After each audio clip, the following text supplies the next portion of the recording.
ನಿಮ್ಮ ಹಳೆ ಒಡವೆನ ಅಧಿಕ ಬೆಲೆಗೆ ಮಾರಬೇಕೆ? ಅಟಿಕಾಗೆ ಕಾಲ್ ಮಾಡಿ 8880 ಅಟಿಕಾ ಗೋಲ್ಡ್ ಕಂಪನಿ.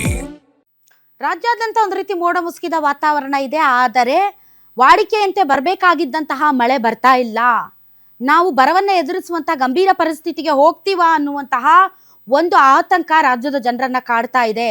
ಯಾಕೆಂದ್ರೆ ವಾಡಿಕೆಯಂತೆ ಜೂನ್ ತಿಂಗಳಲ್ಲಿ ಮಳೆ ಬಂದಿಲ್ಲ. ಈಗ ನಾವು ಜುಲೈ ತಿಂಗಳಲ್ಲಿ ಇದ್ದೀವಿ. ಜುಲೈ ತಿಂಗಳಲ್ಲೂ ಕೂಡ ಈಗಾಗಲೇ ನಾವು ಅರ್ಧ ತಿಂಗಳು ಕಳೆದಿದ್ದೀವಿ. ಆದರೂ ಕೂಡ ಮಳೆ ಸರಿಯಾಗಿ ಬರ್ತಾ ಇಲ್ಲ. ಮಲೆನಾಡು ಮತ್ತು ಪಶ್ಚಿಮ ಘಟ್ಟ ಕರಾವಳಿ ಪ್ರದೇಶಗಳಲ್ಲೇ ವಾಡಿಕೆಯಂತೆ ಎಷ್ಟು ಮಳೆ ಬರಬೇಕಾಗಿತ್ತು ಮತ್ತು ಜಲಾಶಯಗಳಲ್ಲಿ ಎಷ್ಟು ಪ್ರಮಾಣದ ನೀರಿರಬೇಕಾಗಿತ್ತು ಅಷ್ಟು ನೀರಿಲ್ಲ.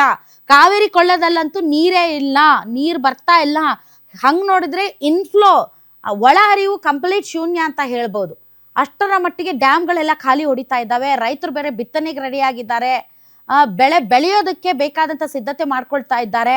ಆದರೆ ಮುಖ್ಯಮಂತ್ರಿಗಳು ದಯವಿಟ್ಟು ನೀವು ಈ ಬಾರಿ ಬೆಳೆಯನ್ನು ಬೆಳೆಯಕ್ಕೆ ಹೋಗಬೇಡಿ. ಯಾಕೆ ಅಂತಂದರೆ ಈಗ ಜಲಾಶಯಗಳಲ್ಲಿರುವಂಥ ನೀರೇನಿದೆ ಅಲ್ಪ ಪ್ರಮಾಣದ ನೀರು, ಅದನ್ನು ನಮ್ಗೆ ಬಿಡಿ ಅಂತಂದ್ರೆ ನಾವು ಬಿಡೋಕ್ಕಾಗದೇ ಇರುವಂಥ ಪರಿಸ್ಥಿತಿಗೆ ಹೋಗ್ಬೋದು. ಯಾಕೆಂದರೆ ನಾವು ಕುಡಿಯೋದಕ್ಕೆ ಬೇಕಾದಂಥ ನೀರಿನ ಸಿದ್ಧತೆ ಮಾಡಬೇಕಾಗಿದೆ. ನಿಮ್ಮ ಹೊಲಗಳಿಗೆ ನೀರು ಹಾಸೋದಕ್ಕೆ ನಾವು ನೀರು ಕೊಡೋದಕ್ಕಾಗದೇ ಇರಬಹುದು.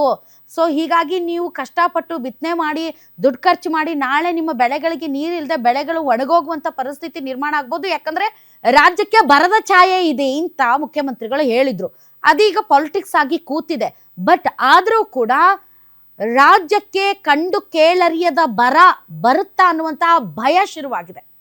2 ತಿಂಗಳಾಯ್ತು ರಾಜ್ಯದ ಮೇಲೆ ವರುಣ ಇನ್ನೂ ಕೃಪೆ ತೋರ್ತಾರ ಇಲ್ವಾ ಗೊತ್ತಿಲ್ಲ. ಮೋಡ ಮುಸುಕಿದ ವಾತಾವರಣ ಇದೆ, ಆದರೆ ಅದು ಮಳೆಯಾಗಿ ಕನ್ವರ್ಟ್ ಆಗುತ್ತಾ? ಮಳೆ ಬಿದ್ದಿಲ್ಲ.